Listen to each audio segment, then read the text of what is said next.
Students, जैसे कि मैंने आपको पिछले लेक्चर में रेजिडेंशियल स्टेटस के बारे में आपको सिखाया है, आज के लेक्चर में मैं आपको पढ़ाने जा रहा हूँ कि the tax incidence on different income in different situation. जो डिफरेंट इनकम होती हैं वो डिफरेंट सिचुएशन में वो किस तरह से वो टैक्सेबल होती हैं, उसको मैं एक चार्ट के माध्यम से आपको बता रहा हूँ। फर्स्ट, जो रेजिडेंशियल स्टेटस है वो 3 टाइप के हैं: ordinary resident, not ordinary resident और नॉन रेजिडेंट। जो होने वाली इनकम है, सोर्सेज ऑफ इनकम। अब हम इस चार्ट के माध्यम से आपको बता रहे हैं कि कौन सी इनकम किस स्टेटस पर टैक्सेबल होगी और किस पर नहीं। फर्स्ट, इनकम रिसीव्ड और deemed to be received in India during the previous year, यानी कि ऐसी इनकम जो कि प्रीवियस ईयर में प्राप्त हुई या प्राप्त समझी गई। इनकम रिसीव्ड से अभिप्राय क्या है, मीनिंग क्या है इनकम रिसीव्ड का? इनकम रिसीव्ड उस इनकम को कहते हैं जो फर्स्ट टाइम इंडिया में रिसीव होती है। जैसे कोई इनकम अमेरिका में रिसीव हुई लेकिन उसको इंडिया में भेज दिया गया, तो वो इनकम इंडिया में रिसीव हुई नहीं मानी जाएगी, क्योंकि उसकी फर्स्ट रिसीव्ड अमेरिका है।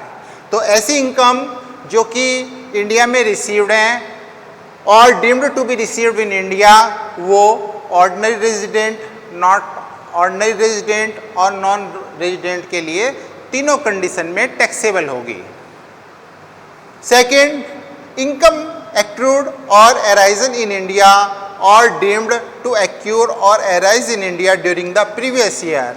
ऐसी इनकम जो इंडिया में एक्यूर हुई यानी कि उपार्जित हुई या उसको भारत में उदित हुआ, एक्रूर अराइज हुआ, समझ लिया गया, वो इनकम भी ordinary resident, not ordinary resident और नॉन रेजिडेंट तीनों कंडीशन में टैक्सेबल होगी।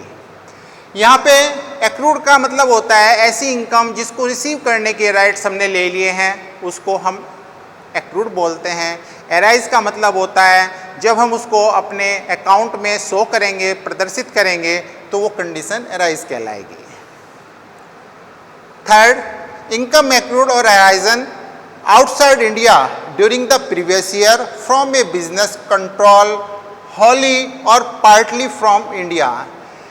ऐसा बिजनेस जो पार्टली इंडिया से कंट्रोल है, मैनेज है और उससे प्राप्त होने वाली इनकम को एक्रूड और अराइज हुआ समझ लिया गया है, ठीक है, जो कि आउटसाइड इंडिया है।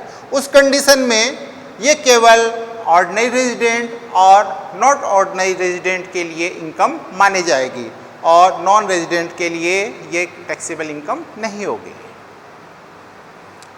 फोर्थ, इनकम एक्रूड और अराइज आउटसाइड इंडिया। ऐसी इनकम जो भारत के बाहर एक्रूड और अराइज हुई during the previous year from a profession setup in India. जो प्रीवियस ईयर में जो प्रोफेशन है सेटअप इन इंडिया है, उस कंडीशन में भी ये ordinary resident, not ordinary resident के लिए टैक्सेबल इनकम होगी और नॉन रेजिडेंट के लिए नॉन टैक्सेबल इनकम होगी। इनकम रिसीव्ड एक्यूरिंग और arising to him outside India. ऐसी इनकम जो रिसीव्ड और अराइज भारत के बाहर होती है, आउटसाइड इंडिया है, ड्यूरिंग द प्रीवियस ईयर, उस कंडीशन में ये केवल ऑर्डिनरी रेजिडेंट के लिए टैक्सेबल मानी जाएगी और not ordinary resident, non resident की कंडीशन में ये एग्जेम्प्ट होगी, नॉन टैक्सेबल होगी। 6, income earned and received outside India during the past year but remitted to India in the previous year। ऐसी इनकम जो कि भारत से बाहर आउटसाइड इंडिया अर्न हुई, रिसीव्ड हुई और उसको उसके बाद इंडिया में सेंड कर दिया जाता है, उस कंडीशन में ऐसी इनकम तीनों का सिचुएशन में ordinary resident, not ordinary resident और नॉन रेजिडेंट तीनों में नॉन टैक्सेबल होगी। इसको हम ऐसे भी कह सकते हैं past untaxed income both the India during the previous year. Previous year में जो पास्ट अनटैक्स्ड इनकम है उसको इंडिया में सेंड किया गया, वो भी तीनों में नॉन टैक्सेबल होगी। लास्ट में इनका हम टोटल कर देते हैं यहाँ पर, और ये टोटल टैक्स लाइबिलिटी, ये टोटल टैक्सेबल इनकम जिस पे टैक्स देना है, ये हर कंडीशन का हमें पता चल जाता है। Thank you.